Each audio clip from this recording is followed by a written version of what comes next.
Hello बच्चों, let's see the question. Our question is, which of the following refers to correct examples of organism which have evolved due to change in environment brought about by anthropogenic action?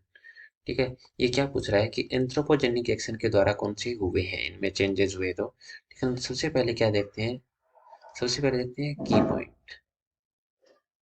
ठीक है, की point में देखते हैं anthropogenic action क्या चीज होता है। ठीक है ना, एंथ्रोपोजेनिक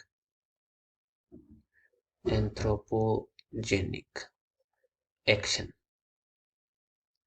एंथ्रोपोजेनिक एक्शन का मतलब होता है किसके द्वारा होता है, जो कि ह्यूमन के द्वारा।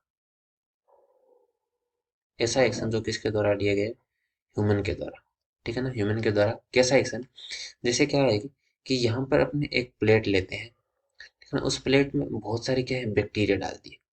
ठीक है ना, इन बैक्टीरिया के ऊपर क्या डाल दिया, इन बैक्टीरिया के ऊपर अपने डाल दिया, ड्रग्स डाल दिया।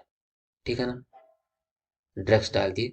तो ड्रग्स डालने पर क्या होगा, जो बैक्टीरिया है वो सारे के सारे तो मर नहीं जाएंगे, सारे के सारे नहीं मरेंगे। क्या है, कुछ बैक्टीरिया यहाँ पर क्या हो जाएंगे, जीवित रह जाएंगे। और अब वो बैक्टीरिया उनका क्या होगा, उनका होगा नेचुरल सिलेक्शन। क्या होगा उनका, नेचुरल सिलेक्शन होगा। ठीक है, और नेचुरल सिलेक्शन के द्वारा वो जो बैक्टीरिया है फिर से क्या कर जाएंगे, यहाँ पर ग्रो कर जाएंगे। ठीक है, फिर से ग्रो करके क्या हो जाएंगे, अपनी संख्या को, अपने नंबर्स को क्या कर लेंगे, बहुत ज्यादा बढ़ा लेंगे। ठीक है ना, तो ये जो चेंजेस हुए हैं इनमें वो किसके द्वारा हुए हैं, ड्रग्स ह्यूमन ने बनाई है तो ह्यूमन के द्वारा हुए हैं वो। ठीक है ना, तो इस प्रकार के जो काम होते हैं, इस प्रकार के जो एक्शन होते हैं जो ह्यूमन के द्वारा किए जाते हैं वो कौन से होते हैं, एंथ्रोपोजेनिक एक्शन कहलाते हैं। ठीक है ना, एंथ्रोपोजेनिक एक्शन कहलाते हैं, यानी कि ह्यूमन के द्वारा इंड्यूस्ड एक्शन एंथ्रोपोजेनिक। तो इनमें से कौन सा है एंथ्रोपोजेनिक, उसको देखते हैं। तो Darwin's finches of Galapagos island, नहीं वो तो एंथ्रोपोजेनिक थोड़ी है, वो तो अपने आप ही हुई है, प्रकृति के द्वारा, नेचर के द्वारा हुई है वो।